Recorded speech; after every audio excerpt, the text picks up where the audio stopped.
In this mini lecture, I'm going to help you to prepare for your first speech, the introductory speech. Now, I have this piece of advice to share with you. The best way to sound like you know what you're talking about is to actually know what you're talking about. And for this first introductory speech, of course, it's going to be about you, and you are an expert on yourself. But as we move through the semester and do the informative speech and the persuasive speech, while you may have an interest in your topic, and while you may know some stuff about your topic, there may be other stuff that you are actually learning as you create your speech. So it's going to be important that you know what you're talking about if you want us to understand what you're talking about. Now, the information that is contained in Chapter 2 is fantastic general information for preparing for any speech.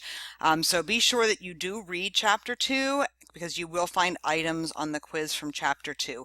And it just gives you a nice broad overview about preparing for a speech. But I wanted to give you more specific information directly related to your first speech, the introductory speech.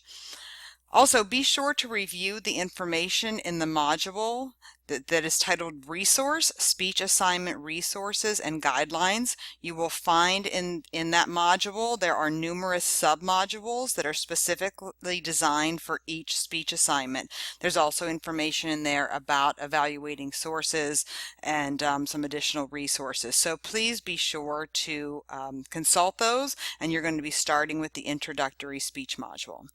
So let's take a look at how you're going to create this speech. Any good speech has a strong foundation. That foundation is called your speaking outline, your speech outline. And you're going to actually find that there are 3 different outlines that you're going to be working with as you go along preparing a speech. The first one is called a working outline, and that's where you're just kind of jotting stuff down. The next one's called a preparation outline. The preparation outline is a very detailed outline that goes through everything that you're going to do in your speech. You're going to use mostly complete sentences.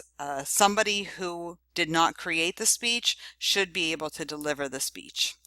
So we're going to talk about how to create that preparation outline. But first, let's just review the specific assignments. So this introductory speech is designed to allow all students the opportunity to introduce themselves to the class.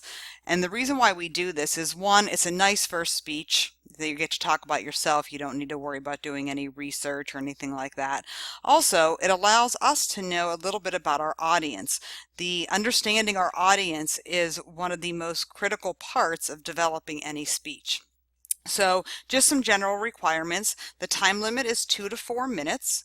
The outline, you're going to submit a preparation outline, and then you also want to take that preparation outline and put it into a keyword delivery outline. This is where you don't have as many words on it. Remember, you know exactly what you're going to be talking about. You're an expert on your speech, so you're going to have keywords so that you can have more of a conversation with us. You're not going to read to us. We're never going to read our speech.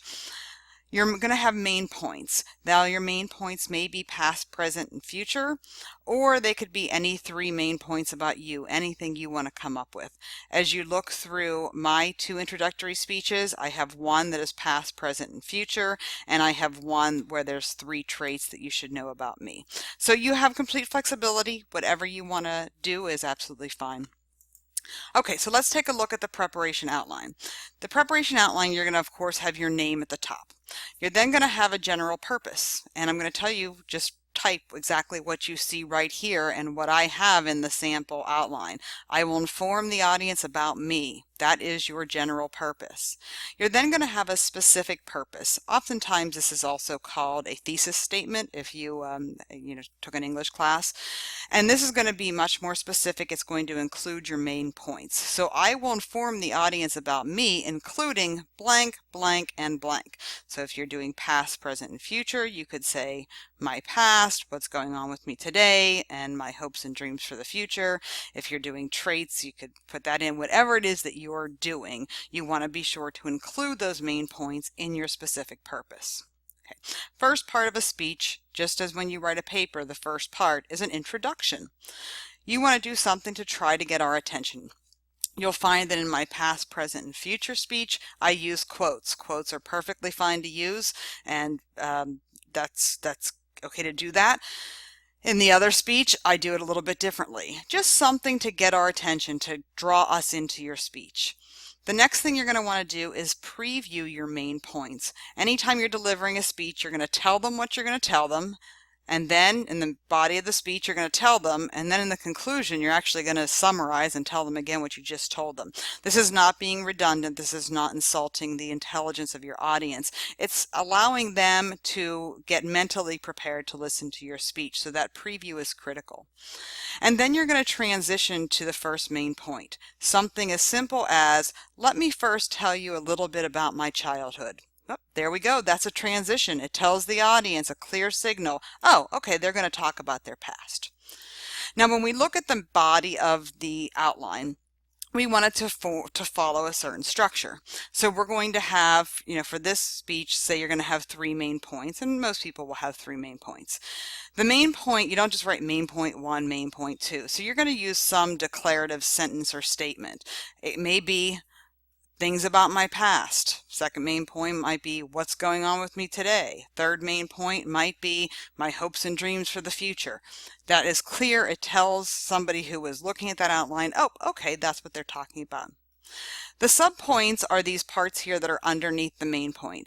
Now, it's possible that the number of subpoints are going to vary. So you might have 3, you might only have 2, you might have 5. It's going to depend on what you're talking about. So don't feel like you have to have 3 subpoints and you can't have more, you can't have less. It's okay to vary those, although I will say it's nice to keep a somewhat consistent structure throughout the speech, so that one main point doesn't have 7 subpoints and another one only has 2. That probably tells you that you're going to need to break that main point down. It's too much. Okay, the other thing I want to point out is notice that there are transitions between the main points. So you're going to talk about the first thing, and then you're going to transition to the next thing. I just told you about what happened in my past. Let me tell you now about what's going on with me today. That's a transition. It signals clearly to the audience that you're moving from one point to another point. And then you're going to go ahead and talk about that second main point. Then you're going to transition to the third main point. So you've learned a little bit about my past and my present. Notice I included both of those. Now let me move on to what my hopes and dreams are for the future. Okay, clear signal again to the audience that we're moving on. Now you're all done with that. You're ready to come to the end of your speech. You want to transition to the conclusion, some signal that you're coming to the end. Well, I've told you as much as I have time to tell you about myself, so let's wrap this up. There's a transition to the conclusion, a clear signal to the audience that you're coming to the end. Your conclusion is going to contain a summary of your main points. Today, I've told you a little bit about my past, including some of my favorite childhood memories, what's going on with me today, that I spent a lot of time with my kids, and my hopes and dreams for the future to be able to retire somewhere nice. Notice I elaborated a little bit. And then you're going to end with a memorable closer. It's always nice when the memorable closer and the attention getter go together. So if you used a quote as your attention getter, you could certainly use another quote as your memorable closer. If you started to tell a story in your attention getter, you could finish that story in the memorable closer. And that just brings this whole speech full circle. Okay, so let me give you just a few tips. 1, be sure to look at my sample introductory preparation outline in that resource module for the speech assignments. Feel free to follow the exact structure that I used and create your preparation outline the same way, just with, of course, your own information. Also, be sure to watch my sample speeches. It'll give you an idea. And finally, I do have the delivery outline in there. I have note cards. I usually find that I like note cards, but you don't have to do that. This is a pretty short speech. You could easily do this on a sheet of paper, and so that's fine also. Just something that's a little more keyword and not quite as detailed as what your preparation outline is probably going to be. Finally, just some tips on how to practice for your speech. Here's what I do. I write my speech in mostly full sentences using that outline format. And when I have everything in there, and I always have too much, but what I do then is as I'm timing myself, I will read through the outline at a rate that I think I will be speaking during the speech. And then by timing myself, I can tell if I am too long, I need to take stuff out. If it's too short, I need to add more detail. And you keep doing this until you have the speech within that 2 to 4 minute guideline. Then what I do is I create the delivery outline, just a keyword outline, so that I am just referring to my outline as I move through. Remember, I'm an expert on my speech. I know exactly what I'm going to be talking about. And then I'll practice with the delivery outline. Now, final point, a visual aid is not required. You do not need to have a visual aid, but you'll notice in my one speech about past, present, and future, I do use a visual aid. So if you choose to do that, that's perfectly fine. You don't have to, but you will want to be sure to practice using that visual aid, because many times students will forget to advance the slides. So those are just some tips for practicing for your first speech. Be sure to review all the resources that are available in the module.